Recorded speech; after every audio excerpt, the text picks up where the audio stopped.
আমাকে কারা খুব বেশি ভালোবাসো, আর কেউ ভিডিও করার দরকার নেই, এগুলো তো ফেসবুকে দেওয়ার দরকার নেই। আছে কিছু ছোট ভাই ব্রাদার আছে অনেক পছন্দ করে, আমি এটা অনুভব করেছি যে তারা খুব পছন্দ করে। আর কিছু আছে শুধু ছবি তোলার জন্য পছন্দ করে, ওগুলো আমি পছন্দ করি না। একটু দোয়া সালাম হবে, আমার জন্য দোয়া করবে, আমি যদি দোয়া করবো। আমাকে যারা একদম মন থেকে ভালোবাসো, তো সবাই মিথ্যা মিথ্যা তোলার দরকার নেই, অনেকে চেনে না, আমাকে বাদ দেন। সবাইকে চিনবে জরুরি না, হাত নামাও। তোমাদের মধ্যে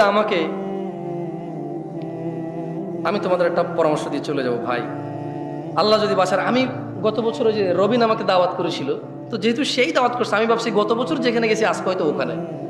একই এলাকা, সব রাস্তাঘাট একরকম লাগে, তো অনেকদিন পরে পরে আসি। পরে দেখলাম যে না, আজকে ঘর বাড়িগুলো একটু অন্যরকম, ওই জায়গা না। পরে বললো যে না জামশেদ ভাই, এটা ওই জায়গা না, পাশে এটা আরেক জায়গা।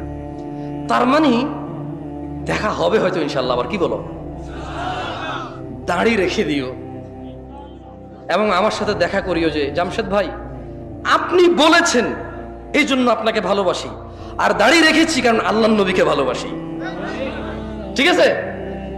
আজকের পর থেকে তোমাদের মধ্যে তোমরা আমার সাথে দেখা হলে বলিও জামশেদ ভাই আপনি বলেছেন তাই আপনাকে আল্লাহর জন্য ভালোবাসি, তবে আমি আল্লাহর ভয়ে, মুশরিক হওয়ার ভয়ে, জাহান্নামে যাওয়ার ভয়ে 70 রাকাত নামাজ আর কোনোদিন মিস করিনি। ঠিক আছে?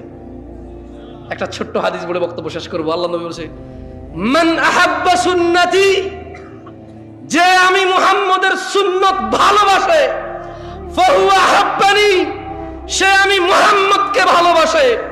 ওয়ামান আহাব্বানি, যে আমি মুহাম্মদকে ভালোবাসে, ফাহুয়া মাইয়া ফিল জান্নাহ।